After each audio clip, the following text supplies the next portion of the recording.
Welcome to In Our Time.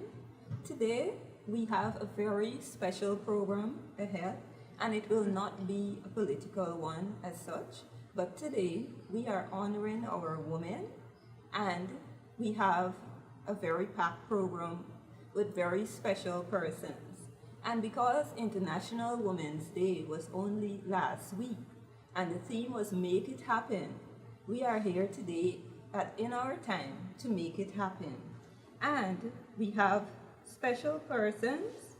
First of all, we have Dr. Raquel Thomas Caesar, who is a director with the Citizens Against Rape. We also have Ms. Supriya Singh, Bowden, founder of Guyana Foundation, and Ms. Atika Stevens, who is an educator. And our panelists also, Ms. Essie Ram, and I am Ms. Danessa McDonald. So first of all, I would like to ask Dr. Raquel Thomas Caesar to introduce herself. Okay. My name is Raquel Thomas Caesar. I am part of an initiative that was started last year, March, in fact, on International Women's Day called Citizens Against Rape. What we found as Guyana, there were a lot of organizations dealing with, or maybe we need more anyway, dealing with issues of domestic violence and so on, but there wasn't any organization focusing on the issue of rape. And rape is an issue that there's a global rape culture, and Guyana is not exempt from it. So that our organization is hoping to focus on that specific issue. We're not only advocating for women, also men and children, because men and boys are also suffer rape as a crime. So that's one of the things that we're hoping to advocate in terms of justice, looking for more support groups, research. We need a lot of research. We need more stats on the issues revolving around rape from Guyana, so that we can advocate more strongly for the justice system to be improved and so on. So that's just a little bit of what we do in a nutshell. Very informative. Now I'll ask Ms. Atika Stevens to tell us more about herself. All right. My name is Atika Stevens. I'm an educator by profession. I'm also an advocate for women's rights and gender equality.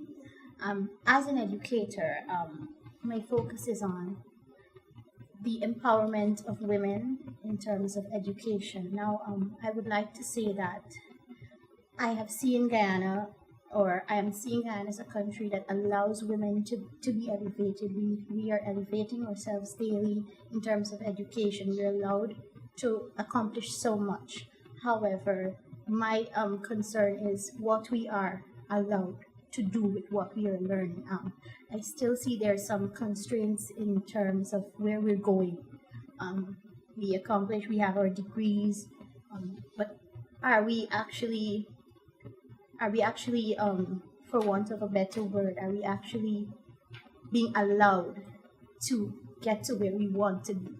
Although we are aggressive, although we're pushing for I would say a top position, are we actually allowed that in the education system, or to do that with what we're learning or what we have learned? That's true. Thank you. Now we'll ask Ms. Supriya Singh Bowden to tell us a little more about what she does. Yeah.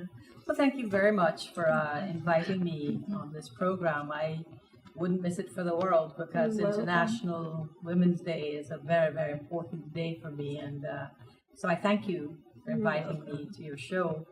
Our viewers out there may have seen me around. I've been in Guyana working in the field of interior design. I have been involved in work within the PNCR reform, now the APNU. And my platform, when I was invited onto the whole stage of politics by Mr. Hoyt, was to look closely at women's issues, etc.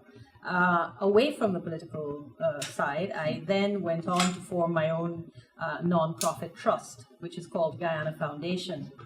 And the areas of work of the Guyana Foundation are many. We do work with youth empowerment, care of the elderly, solar-powered lights that we give out to communities, literacy programs, and the list goes on.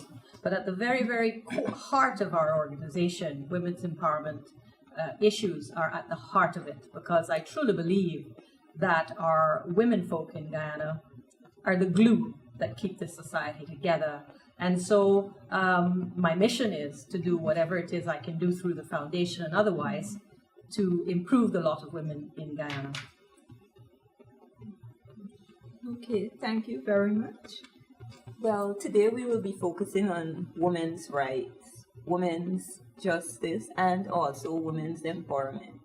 Now, as you heard, citizens, we have persons here who will be informing you about some of the things that they strongly believe that will benefit women. And you know, we in Guyana, we are not so much on the downside as it pertains to that. Because we have organizations and we also have systems in place which will help women to be who they want to be, you know, positive advocates.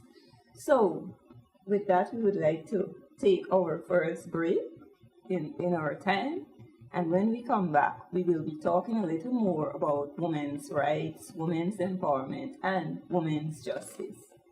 I am excited about the future for my country. I'm happy to see that we can set aside our differences, set aside the past, and work together for a better Guyana. Let's move forward together. I am excited about the future for my country.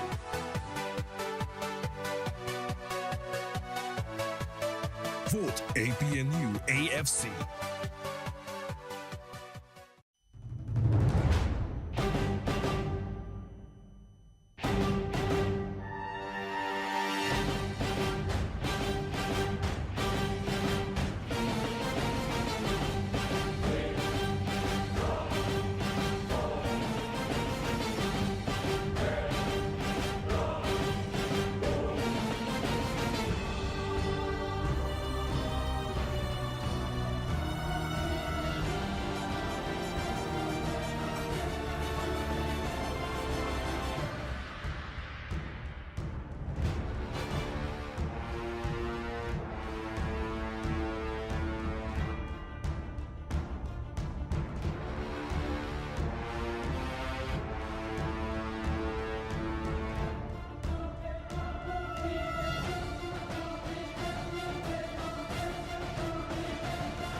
I am excited about the future for my country. I'm happy to see that we can set aside our differences, set aside the past, and work together for a better Guyana. Let's move forward together. I am excited about the future for my country.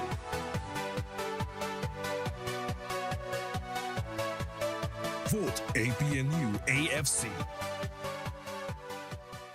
This is our time. Good. A state that does not educate and train women is like a man who only trains his right arm. These are the words of Justine Garden. Now, I would like to ask Dr. Raquel a question. And this question has to deal with rape. Now, are you satisfied with how persons who were actually accused of rape, how the matter was dealt with in our country right now? Is there sufficient justice to women who were raped? Well, the issue with rape, it's a very complex, it may seem an easy issue, but it's very complex. And I'd just like to set the stage. The fact is that we do have a law called the Sexual Violences Act that are supposed to help victims that are raped. But there is a rape culture, and we have a culture not only in Guyana, but globally, of blaming the victims and putting most of the responsibility on the victim. So we have statements made how women dress gets them raped. And we have many people supporting those statements. And I have a problem with that, because the truth is most persons that are raped mostly in their homes, in safe spaces. Over 80% of persons raped are raped by persons they know. This could be their husband, this could be their cousin, this could be their father, this could be their grandfather, this could be their friend, this could be an ex-boyfriend, it could be their child's father, for example. So this society we have of putting the blame on women and not putting the responsibility on the rapists. A study was done, I think was in 2007. I may have the year wrong, by the GHR, the Guyana Human Rights Association. And what they found is that only 1% of the cases that go to court actually end in conviction. 1%. And that is all the persons that are actually taking it to court. A lot of rape victims do not go to court because it's a shameful thing. You're treated with shame. You're raped again in the court because the lawyers, the defense lawyers make you feel like, women, especially women, that it's your fault how you dress, you know. And, you know, make you feel like a prostitute. By the way, even if you're a prostitute, you can be raped. And even prostitutes have rights. Yeah. And that's a choice that they've made. And that's their career. And yes, people with those careers also get raped and targeted and beaten and ill-treated as well. We have to get to a stage where our system works. I am not happy with our justice system. We have an act, and the act is pretty comprehensive and can protect our rights. So I'd like to see Guyana get to a stage where the act is fully implemented and work for all rape victims, inclusive of women, men, the silent victims, men. Men don't speak when they get beaten or raped. And that's not a laughing, but I'm just saying it's not a laughing issue, it's a very serious issue. And children. Also many silent victims, children. And we have to listen, and we have to make the system work for all of us. It's very important. Yeah, and it was only today that I was actually looking at the laws of Guyana, and there was a part that spoke about rape victims when they're actually in court, that they can request a private hearing because, you know, it is so embarrassing it's and traumatic. Yes, very traumatic, because then they will try to like single you out and like you said earlier, talk about how you dress. But what about the persons who live in those Middle East areas where all that you see is a person's eyes? Absolutely. But they still suffer from rape and all of these things. So we have got to be careful, and persons can actually know that when these cases are to be tried, that you can request a private hearing. Second thing, can I raise a second issue? Aside from the justice system, let's look at the aspect of when somebody gets raped, what to do. Is that when we're talking about the justice system, it also has to work at the level of the police, and the point at which when a victim is raped, where to go and what the approach is, at the police station. We're advocating at Citizens Against Rape for special units to be set up with well-trained police, inclusive of women. So if it's a woman that is raped, she could come and report to a woman. They must be sympathetic. They must also have counselors on hand. They also must be able to direct the victim. You need to go to the hospital to get your rape kit. There's also something that I was very ignorant of before I started working with Citizens Against Rape. It's something that you can do if you're raped. There's a treatment you can take to prevent you from getting HIV infection. But you have to do it within 72 hours. So all of these things, the police need to be informed that they can, and even at the level of the hospital, but the police should have this information so that the victim can feel more secure that there are things that, because you know there's a big fear that you get AIDS or some other disease or so on. So these are things we need to deal with. And counseling is very important, and confidential counseling. Dr. Raquel, on that note, we're going back to the justice system. When the person who's raped go to the station or what have you, my thing is, sometimes when you go there, everybody's out. Like you say, you're advocating for a special space for that person. Absolutely. Everybody's right there. And then they talk to you in a rude manner. So that person ends up being very shamed, do not want to talk out, and would turn away. On the part with the kit that they have that they could use, I don't think all the stations are okay with that kit. Because sometimes when you go to Georgetown Hospital, they treat you in a disrespectful manner. So, yes, the kit is out there, but how many people have access to that kit? And it's something that we need to let young people know if they're in that situation, they need to ask for it.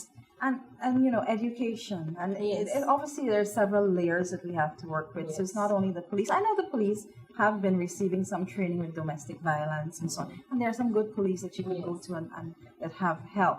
But generally, there are various levels that we need to work on, including the hospitals. The hospitals need to have this information. And then I know you're an educator. On the level of education, all the NGOs that we're working with and our partnering NGOs, Red Thread, Help and Shelter, SASOD, all those other wonderful NGOs, we need to support each other and work together to spread the messages, spread the education, get the information out there about this treatment, for example. I'm forgetting what it's called right now. But I want to bring one other aspect of this into the discussion, and that is that there are a large number of rapes that just go unreported. Absolutely. That are happening in the rural areas and hinterland of Guyana. And without mentioning names, and to bring some sort of focus on what I'm referring to, the Guyana Foundation was approached by a truck driver one day who asked to see me, and I said, sure. So I had a meeting with this gentleman, and he says he flies the route into the Rupununi and is accustomed to driving along a road where there's absolutely no one there and no activity. One day he happened to see some activity on the side of the road, and when he stopped, it was a young woman. She had been raped.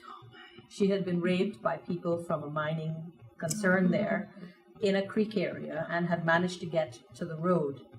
He picked her up, took her to a shopkeeper that he knew, who sort of helped her to get back on her feet and so on. He approached us. I was about to try to approach her organization for help. But what I came up against then was that the girl's family worked for the same mining company. So basically, if she had said anything, the entire family would probably be without employment. And so, due to a set of circumstances, that young woman is now wandering around somewhere in the hinterland of Guyana, probably needing counseling. And so, there are hundreds of cases like that. And that particular story broke my heart, because it's not just about the central mechanisms. We have to get ourselves in such a way that we can monitor what's going on. Now that we have increased activity in the mining sector and these other sectors in the hinterland, we have to protect women absolutely and totally. You know? But it's happening also in every day. Women are being exploited, whether it's in the office, you know, they're being raped, something, whether they're being emotionally abused, verbally abused, or somewhere or the other, women are being exploited. But, you know, so we need to have information out there that they could call on somebody, whether it's hotlines, whether it's some skills training, something for them to have, or even a group to offload and say, look, this is what is happening in my office. If I'm going to talk, but I might be victimized or something like that. So we have to come together as women, you know, and do something for these young people out there, even the much older women, because they want to keep their job. They're going to probably sleep with their boss, or their supervisor is going to pull at them and they can't say anything. So they need to come out and talk about it and stop being afraid. Absolutely. But I'm sure Mrs. Supriya Singh. I know my name is hard for you to keep remembering. Supriya Singh. Just Supriya is good. At your organization, the Guyana Foundation, are there measures in place at least to empower persons, women? Absolutely. To be specific. Can you tell us a little more about that? Yeah. Like how women are empowered? Well, we've actually been, since we started the organization, we've gone into many, many rural areas across Guyana to do a transfer of skills, basically to take women and single them out, to offer them training workshops, to make them more able to take care of themselves. I'll just give you one example. And this is what makes me continue to do the work that I do every single day, because on one end you have women who are vulnerable, like the young lady I just talked to you about, and then on the other end you have some women that are as strong as a rock out there, And the other day, a pilot approached me and he said, look, this woman walked for 4 hours. I won't mention her village because no doubt she walked 4 hours to get to an airstrip to bring a letter. The letter basically told us that the village needed help, and she outlined what sort of help they needed. And most of their husbands work away from the town, and the women are left behind to sort of care for the children and so on. And they're, of course, financially vulnerable. And they had one coal pot with the door with a coal pot type oven, and they were baking. And what they were asking me to do was to find a product, someone to fund them to help to repair this oven. But when we saw the state of the oven, which didn't even have a proper door, what we did was got an engineer to design something that was 4 times the size or more, double capacity, dismountable. Then we were able to get that oven, dismount it, and take it over 3 rivers to where this woman's community is. And what that allowed them to do now is to expand the bakery, get that bread that they're baking now and sell it to neighboring villages. And they're a happy set of women because we were able to help them in a real way like that, you know. So we've been trying to do projects that would really reach out and help them in that physical way to give them those skills. And we've been doing a lot of counseling on to the extent of mental health because of all the high suicide rates, which we can go into later. But you know, we lack. And that's why I'm very happy to hear of this organization. We need to come together. We really need to work together because as we go into these communities to do that empowerment work, we need her angle that comes to give them the type of counseling and support they need psychologically because they need it. They need it. Yeah. And I must say that that's very commendable what you did for the woman and her community. Yeah. And we also need more organizations like that in Guyana. Yeah. And the rural area, most of the time, persons tend to shy away from them, especially organizations of such nature.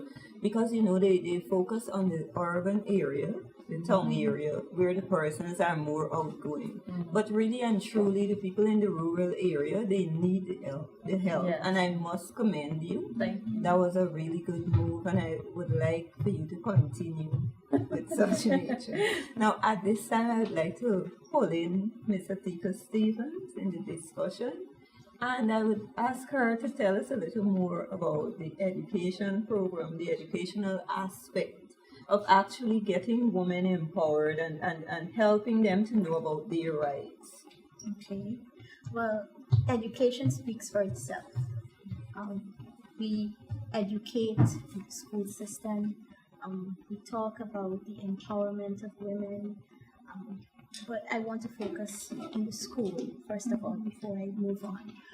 I must say that moral education is a part of our school syllabus.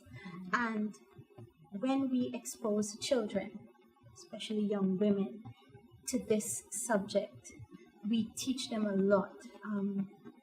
We are able, through moral education, to help women to understand, or to help these children, young women, to understand their role in society, understand that you don't have to be a victim because of maybe your social and cultural background. So education again plays an important role in that aspect. As Dr. Thomas was saying, in the police stations and in other NGOs or in the public sector, that women are, or there needs to be more to help women. I think that if there are systems in place where there's a collaborative effort with these NGOs and maybe the schools and other persons to work together, that women will be able to emerge as persons who are empowered and know your rights, be able to know their rights and to say that I may be raped or I may be as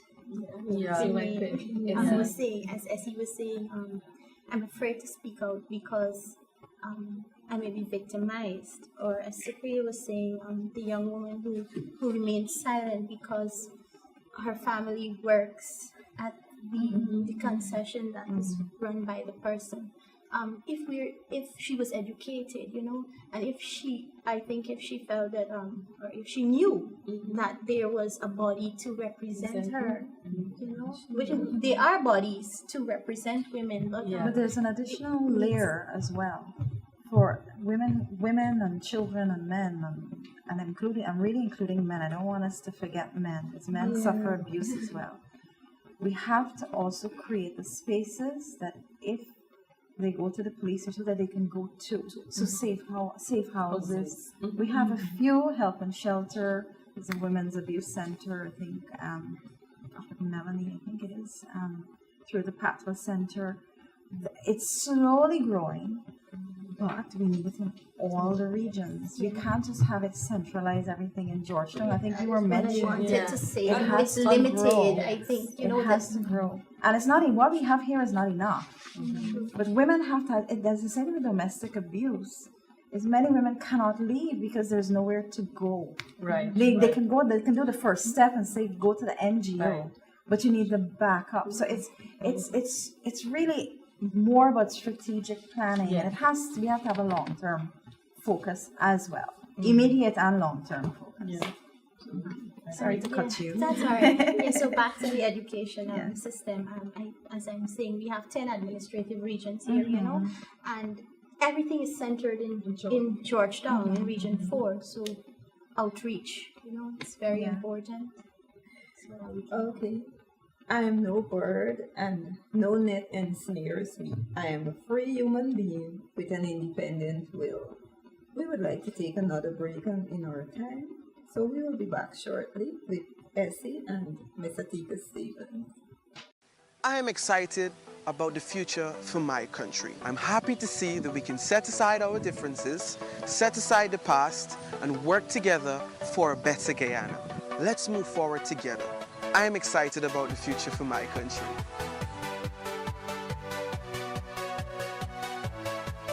Vote APNU AFC.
I am excited about the future for my country. I'm happy to see that we can set aside our differences, set aside the past, and work together for a better Guyana.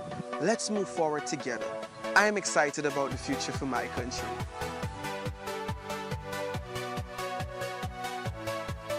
Vote APNU AFC.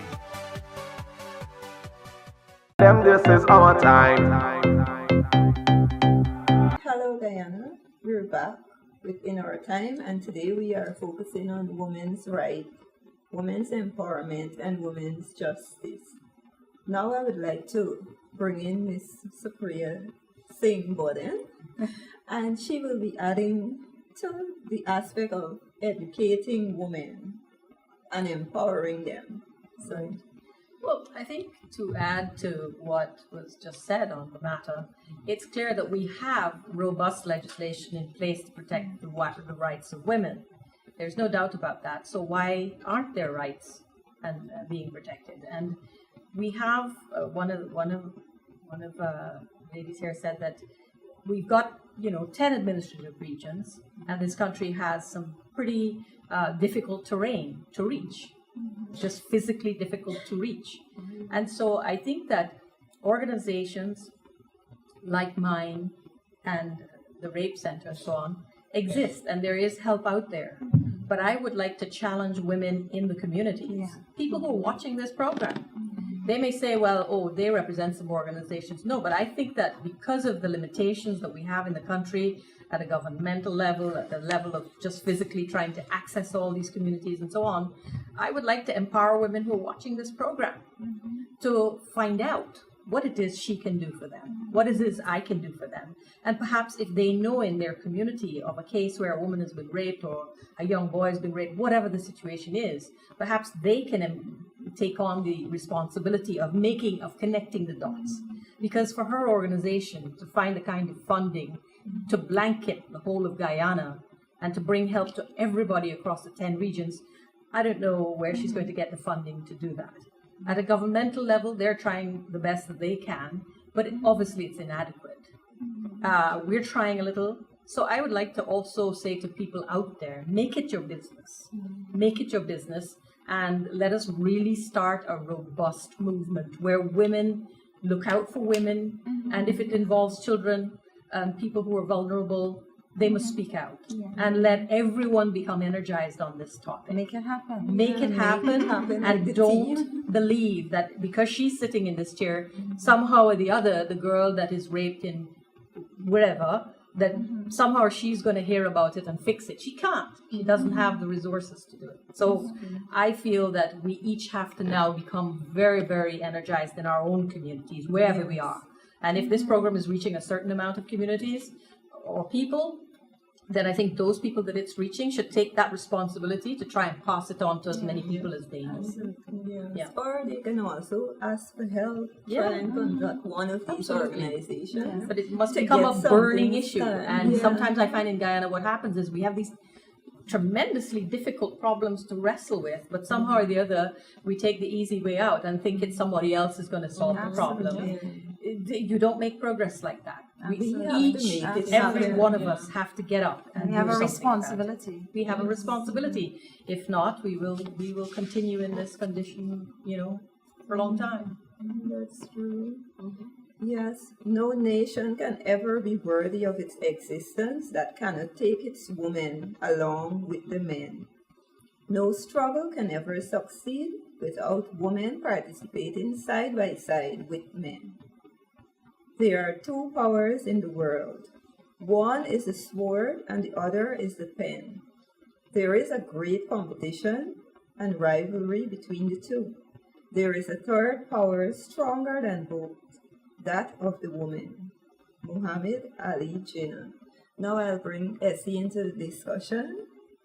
All right, my question I would like to ask on education. We know we have a lot of teenage pregnancy. For instance, if a young woman got herself involved in sexual activities and ended up being pregnant, that young woman would normally leave school. What can I would like to know if there's any policies or anything would happen after the young woman would have her baby, if that young woman could come back into the school system. What can we do for her? All right. Well, education is not limited. If a young woman becomes pregnant, in most cases, she tends to come out of school because of the responsibility that she will now have, which is the child. As an educator, there are persons who are writing CXE that are 25, 30, 35 women that because of some kind of struggle, some constraint, some fault, a setback rather, it has caused them not to be able to complete their education. So after the child is born, and depending on the constraint, if it's financial, whatever, the response, and I think I'm going to get back to that, but I just want to bring this in. Usually when a young woman or a teenager becomes pregnant, the society, shuns that person, the individual, sometimes even the family, because I know of a few cases where mothers would say, you know what, you got pregnant, you're playing as though you are an adult, deal with the consequences. So this young woman would now have to come out of school, fend for the child, because the family is unwilling to, that culture. I mean, everybody makes mistakes, Absolutely. and as you were saying, being involved in sexual activity, sometimes there are women who are raped. I know of one situation whereby this young woman, she was raped. I'm talking in Essequibo, this is. She was raped. And her parents, they're Catholics, and they do not believe in abortions. So she had to leave school because the public system wouldn't allow her to. She had to leave school. The family, they were very supportive. The case went to court and so on. The person, he was convicted. But after the baby was like about a year and something, she went right back into the education system, privately though, to complete her studies and so on. So again, education, it doesn't limit an individual, it doesn't limit a person, but sometimes we limit ourselves, and that is what we have to change. We limit our children, and we limit ourselves. We feel as though, you know what, I can't go back into school because I have a child to look after, or because of what the system will say about me, or because of what society will think about me. So we have to change that. And as Cypriot was saying, we have to become more aggressive as women. There are setbacks. We encounter a lot, but we need to show society that we're strong enough and we can move on. So also I wanna, because in our public system, sometimes we cannot afford to go to extra lessons even after having that child, or a private school. So I would love to see our school system do something for those young women out there, because I think they still need their bright young women just because of some situation. And I'm looking at it on this aspect is sometimes you come from a broken home, and because sometimes you go to school, you have nothing to eat. Children tend to do certain things, maybe peer pressure or whatever, but because of the fact it's not sufficient, or they're not satisfied, they end up doing certain things, or going with a friend just to get a meal to eat and stuff like that. So the public system need to do something. There really needs to. Yeah. Years ago, there was something in place. I don't know if it still is. At the YWCA, somewhere close there, had a school for women that got pregnant. Okay. And I think it was like a school leavers, something they used to call it. I don't know if it still exists. I used to see kids in uniforms there years ago, but I haven't really been paying attention if it still does exist. But that was a long time ago. There was a system, so I hope that it's still there in place. But obviously, again, it doesn't. Yes. The web, the web doesn't farm out to all the regions, and all the regions are having this. Yes, as you can see, I'm getting rather interested. Yes. My fingers.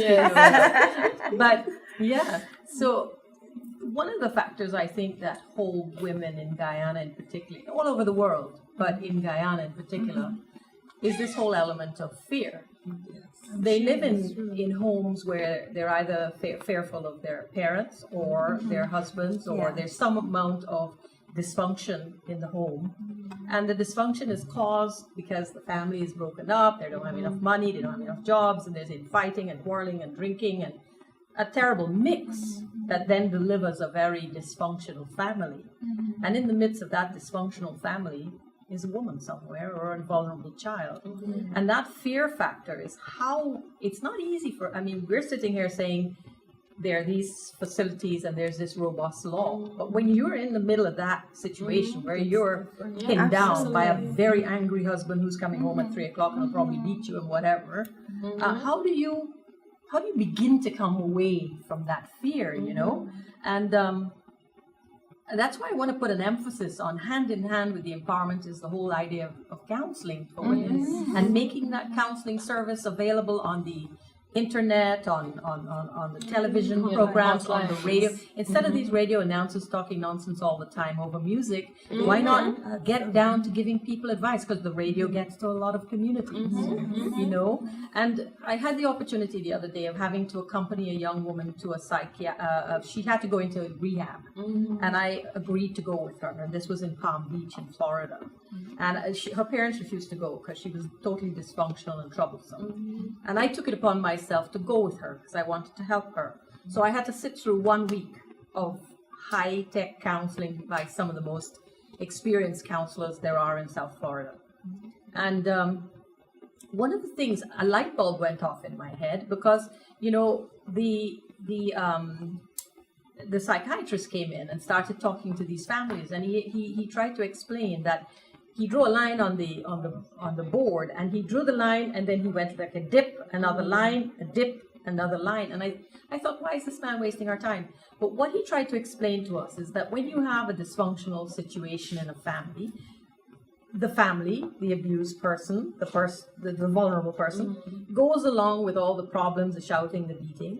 When it happens, they go into the hole, come back out of the hole, try to hide it, cover it up, bear it, you know, make it nice, and go on. And then they go into another hole, and this continues ad infinitum. It doesn't stop.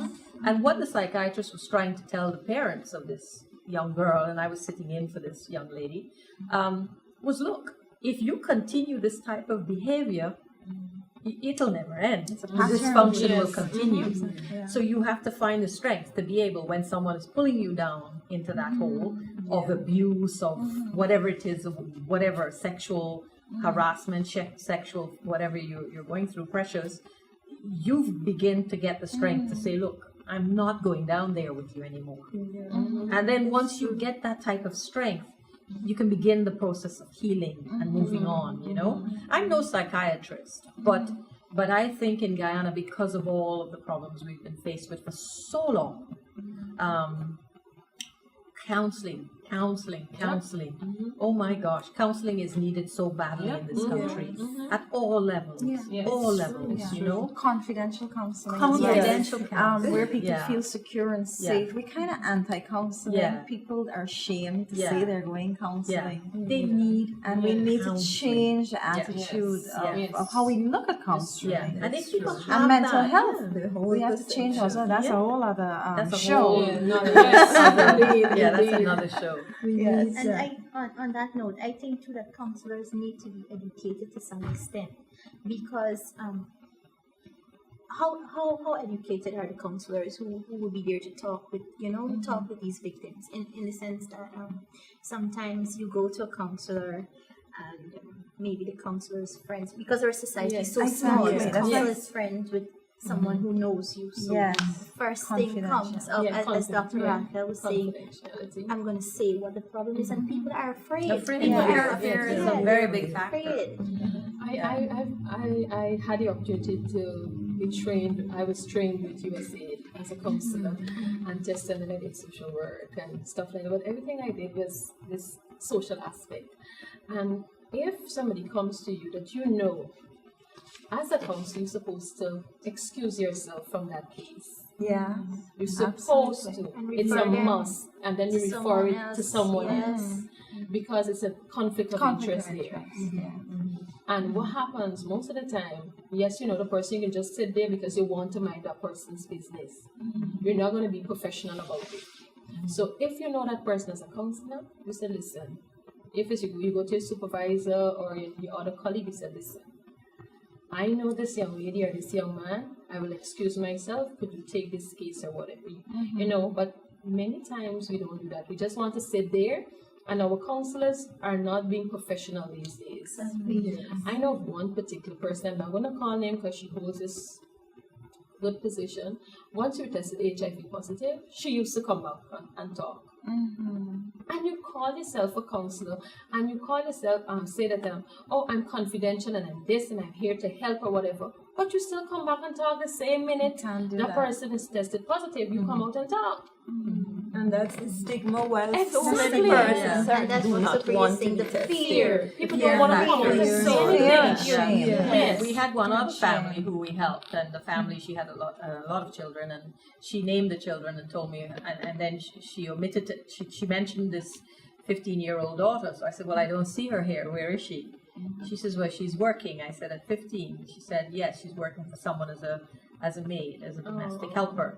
So I said, okay. So I asked to meet the young lady, and I did meet her, and something didn't feel right when I met her. Something didn't feel right, and I just talked to her, just casual conversation. And of course, what I found out is that because of the situation in the family, she was sent to work for these people, and the man that the family, of course, was exploiting her, and she was 15 years old. But she poured out her little heart to me, and to try and tell me that she didn't want to go back to the place where she was working because of what she was being subjected to. But she wouldn't dare say that to her family because she knows if she didn't bring in the money, they wouldn't live.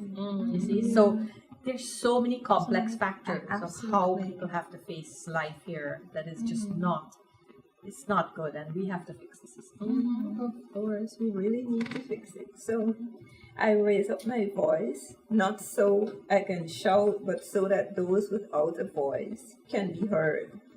We cannot succeed when half of us are held back. And these are the words of Malala Yousafzai. Now, I know that we have touched on some important topics and that the persons out there are actually becoming aware of some situations that, they were not too au fait with. But I would like to get down to a little more. Persons who were affected, especially in domestic violence and so, they have been silenced because of fear and other factors, right? I would like to know what we can do to help them. Because, when you are in a situation, sometimes you are not even aware that it is so burdensome and that somebody can actually help you. So today I would like us to make something happen for them so that they can know that, look, this is not acceptable and it is time for them to speak out, to raise their voices. So we will start with Miss Supriya. You want to put me in the hot seat, right? Yeah, because your foundation, has been far-reaching, especially in the rural areas. Yeah. And I want persons to know more about it. And then Dr. Raquel will chip in. And they need to leave their Call me numbers, Raquel. they And need to their have numbers. Yes, so you will leave your numbers and so that persons can call. I know there are persons out there who want to talk to somebody. Yeah. Yes. I'll just say this quickly, that, our foundation, we had a phase 1 set of goals and a phase 2. In phase 2, we had put mental health on the page, right? Now, we hadn't intended to go down the road of mental health, but one day I picked up the paper, a second day I picked up the paper, and every day I'm picking up the papers and looking at how many people are killing themselves. Then one day I went to a village and I was working with this young lady. She was fabulous. She helped us to do so much work. Next time we're going back to the village, I say, could you call this girl for me? Let her work with us on this particular project. Well, sorry, ma'am, miss, she's not there. I said, what happened to her? Where is she? She moved out? No, she killed herself. Oh my God. So on that day, I shifted everything around in the foundation. And I said, look, guys, we have to move now. We have to redirect some of our programs, and we need to focus on mental health. So the first thing we did was try to get all these posters into the newspapers and stuff, because we felt that the powers that be, the government of the country, was not doing enough to bring the issues of mental health to the fore. And so we started down that road. And we got a lot of criticism because people said, who are you? You don't know anything about mental health. You're not a doctor. What are you talking about? But what I did was push the foundation out there, okay? And we continued to keep that mental health issue on the front burner until the Guyana Foundation was able to get The Economist of the UK, which is a very highly rated publication, to carry a story on mental health in Guyana. And then the Associated Press was able to pick it up and take it to 700 news stations around the world. And when they did that, I felt, okay, I haven't solved the problem, but at least I got the word out that we have a problem and we need to fix it. And that is that we have this highest rate of suicide. So having done that, when it comes to women's issues, I think each one of our organizations have to begin, because clearly it's no point us sitting down here waiting for the centralized government to solve all the problems of the country, because it's not happening and we've been waiting for a long time. And I think people's lives are at stake. And so I think that we need to begin to come together more, and in terms of pooling our resources as NGOs and beefing up what it is we can offer in terms of counseling. I would like to see more support coming from the government of the day to assist organizations like these with counseling services. And I'd like to see a robust relationship develop between the relevant ministry and the thing. It must not be a situation where the government sits down and says, well, you know, we're the government, we're supposed to, what are they doing? No, we're here to help. We're not your enemies. We're trying to help, and we're trying to build the country and solve the problems. So I think that mindset has to go completely. And we must have NGOs working freely with a government that is listening to us and is opening doors for us and is welcoming us and is saying, please do the work you do, because we can't handle everything ourselves, which is evident that they can't. You see? So it's right now, I think we have to hold a pattern, a strong pattern. I think our residents have to, our citizens have to become empowered and speak out and advocate for change. And at a governmental level, I'm hoping that we have some change. Yes, I hope so. Yeah, Doctor. Okay, I fully support what Supriya is saying in terms of the collaborations. We all have to collaborate. Resources are limited. Yes. And we can't be duplicating Yes. and duplicating even services. So we all have to come together. And there are a number of organizations out there like SASOD, I mentioned, Red Thread, Help and Shelter. There's a group dealing with suicide called the Suicide Epidemic that we have joined up with as well. And in fact, they were going to hold a day of a vigil for nonviolence, but they've left it weird. It's now postponed until after elections, because I think probably it will be more like a healing, sort of a healing vigil. So if you can keep your ears open for that. There's S4, there's CADVA, there are a number of organizations that are doing work. And I think we all have to come together along with the government, Ministry of Social Services. People should also know that they can go to Ministry of Social Services as well in cases of child abuse, domestic violence, and so on as well. But there are organizations out there that you can tap into. But there's a lot of work to be done, and that's why we have to collaborate. On domestic violence, I really would like to support, and I'm happy that your organization has dealt with the mental health issue. Mental health, rape victims, domestic violence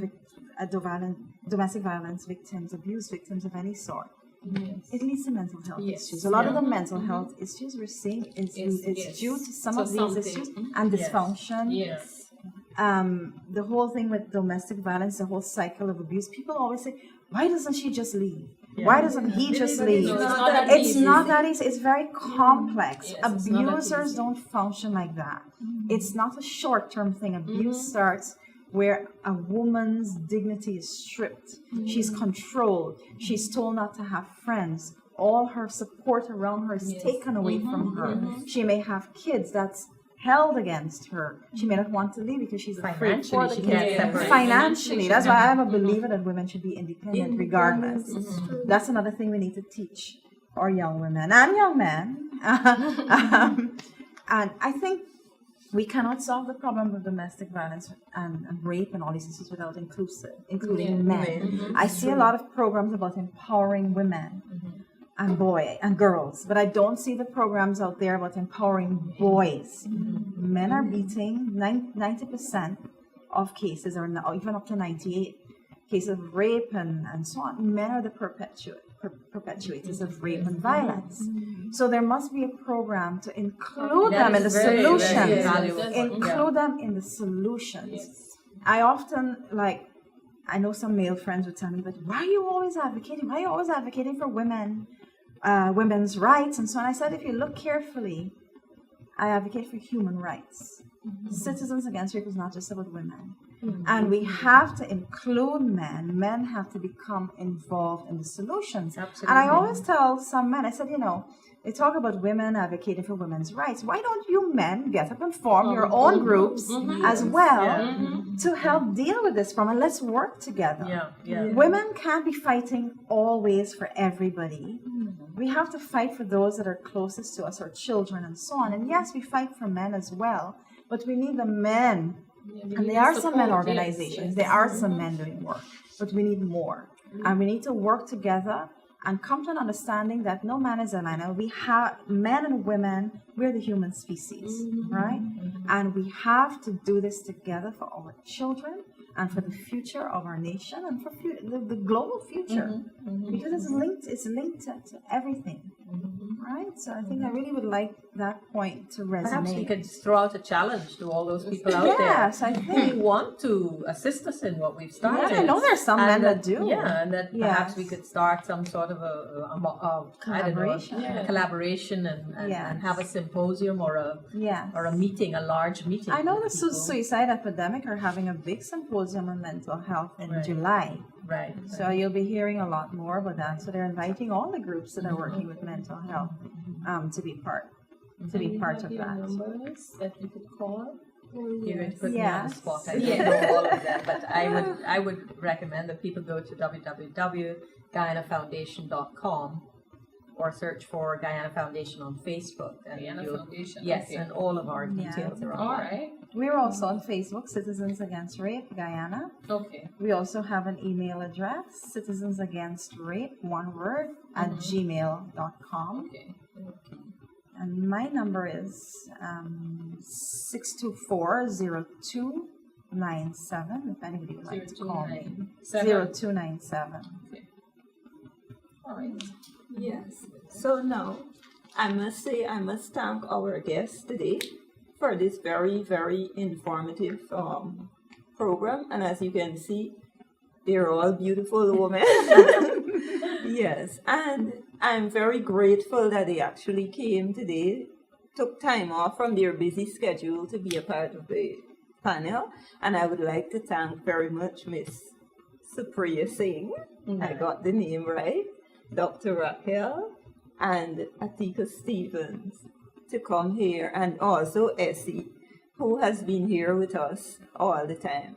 And, you know, it was an experience today, actually being able to host the program, and all the points were very good. I was also moved when Atika spoke about starting from the school level, right? And there was also a point where somebody asked, I can't remember who it was, what we can do to actually reintegrate the students who were pregnant into the school system. Oh, it was Essie. And there is something that they're working on. I think it has been confirmed where students who were pregnant are reintegrated into the school system, but not at the same school. Most of them are so embarrassed that they do not want to actually be there with their peers. And when persons find out that, look, this person has a child, they tend to look at them differently. But they are also individuals who would like to have a future for themselves.